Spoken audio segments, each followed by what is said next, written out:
अस्सलाम वालेकुम, कशी हो सगळी? उम्मीद करते सगळी बेस असेल. आज मी तुमच्यासाठी घेऊन आले चवाच्या पुऱ्यांची रेसिपी.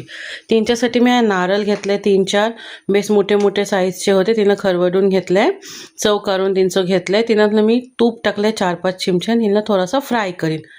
थोडा फ्राय झाल्याच्या बाद तिनातलं आता मी हलकीशी इलायची पावडर फ्लेवरसाठी टाकीन आणि थोडासा टेस्टच्या हिशोबात मीठ टाकेन. तुम्हाला खबर असेल कोकणी लोक मिठ्या चिजातलं मीठ जरूर ॲड करतात, तर तुम्ही पण ॲड करा, ठीक आहे.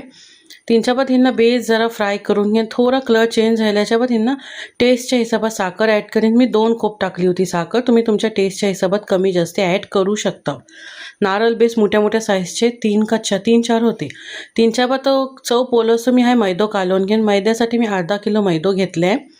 तर तिनातलं मी काय ॲड करीन, थोडीशी इलायची पावडर ॲड करीन, थोडासा मीठ ॲड करीन.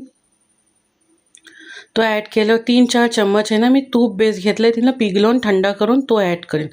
काही जण कवटा घेतात, मी तूप घेतलं, तुम्ही तेल पण घेऊ शकता.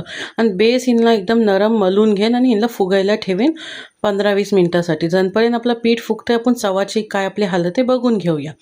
3-4 बाद आता आहे ना चव माझं बेस फ्राय झालं, तर हिला मी बेस थंडा करीन. जास्ती आपल्याला लाल नाही करायचं, नरमच चव ठेवायचं, नाही तर मग तो कडक होईल, ठीक आहे. हिला बेस थंड करून घेऊया. जे मी पीठ कालवलं त्यांचे पातळ रोटे बनवून घेतले. पातळ रोटी बनवून त्यांना 1 चम्मच मी चव ॲड केलं. तुम्ही कमी जास्ती आपल्या टेस्टच्या हिशोबात करू शकतो. साईडला किनाऱ्याला मी थोडासा पाणी लावलं आहे. पाणी लावलं तिने बेस तर चिटकल.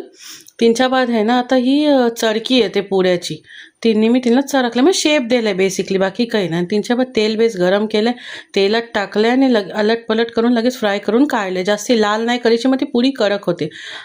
जरासं फ्राय करून 1 मिनिटातच काढल्यावर ती पुरी एकदम सॉफ्ट राहते. अलट पलट करून आपण पुरी काढून घेऊया. पुरी काढून थंड झाल्यावर मी तुम्हाला दाखवते किती सॉफ्ट आणि एकदम फुललेली आपली पुरी बनवून रेडी.